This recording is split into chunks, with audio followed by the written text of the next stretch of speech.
How you doing? Good. Guys. Good. Okay, some of you guys do know me, some of you don't. But before I get into what I have to get into, it's important that I establish a baseline for you guys to know who I am as a person. And one thing about me is that I'm a very intense human. Like people tell me all the time, I have really intense eyes. I get it, I was born with these eyes 24/7. I constantly look like a magician that hasn't done a trick yet. I understand that about me. The thing about it though is when you have intense eyes, you get accused of being things that you're not on a pretty regular basis. And like I'm really sick and tired of people accusing me of being smart, right? But that's my cross to bear, okay? Now, one of the things, here's like my favorite thing, is that people will constantly come up to me and to ask me what's wrong with me, even though nothing's wrong with me. And I'm just, like, I used to be standing there thinking about cake, because I do that a lot. I love cake. Pancakes on 20th and Pine, even if you love cupcakes, they have all kinds of flavors. It's a beautiful thing. I love cake. So I could be standing there thinking about cake, like I was one time, and I'm standing in the lobby, and this guy comes up to me and goes, "Look, what's wrong with you?" I'm like, "Nothing, man, I'm just thinking about cake." And he was like, "No, the fact that your arms are crossed, that means subconsciously something's really wrong with you. You're probably upset about something." And I was like, "Actually, I'm in my happy place, so maybe consciously you're just really shitty at reading people." But it's not always bad though. Like I get accused of being good things too. I guess good things. Like you know how like, sometimes like you can get accused of being or somebody mistakes you for working in a store. People often mistake me for being the manager of said store. Like they don't ask me where stuff is. They ask me if I can authorize shit. It's really a strange thing. So this happens to me a lot. This is something I have to deal with. Now, one time I am at this gas station. I pumped my gas and I went inside to pay, and I was going to grab some cake, right? They didn't have any cake, so I got trail mix instead because I'm a brat that way, and I don't like to. If I'm not going to get my cake, I don't want any other sweet thing. That's just how I operate. So I'm in line now. In line, there's one guy in front of me.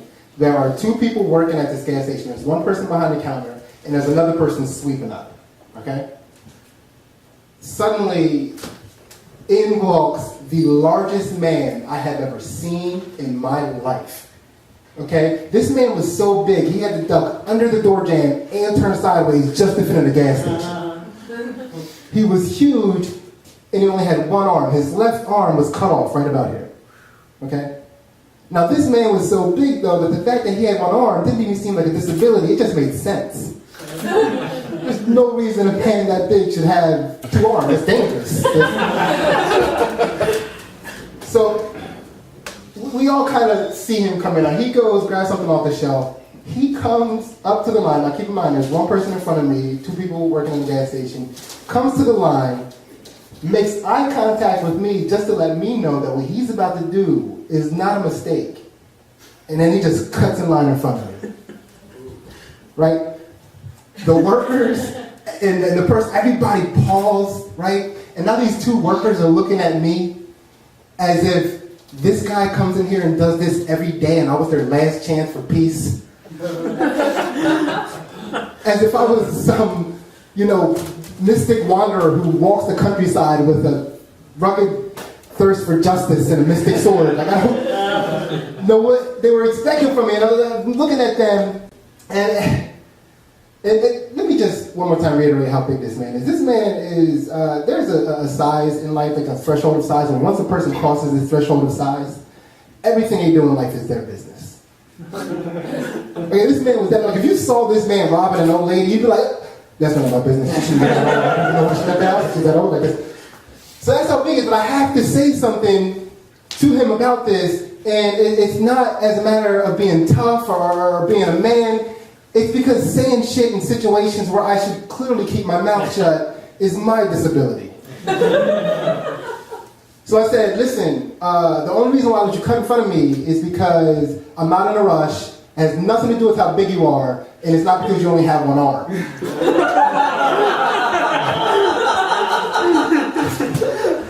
Okay, Now he turns around and he says, "You talking to me?"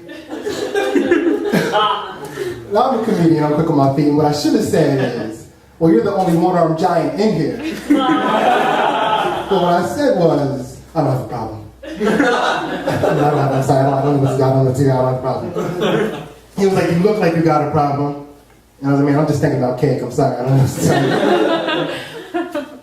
Now, nothing happened in this physically. Like, he didn't, I don't know, it was just insignificant. I was insignificant enough to him in size-wise. He just let me live that day, right? But here's the deal. I think about that a lot because if he would have kicked my ass that day, when I told people about it, I would have been very, very specific about how big he was, but I wouldn't have brought up the one-arm thing at all.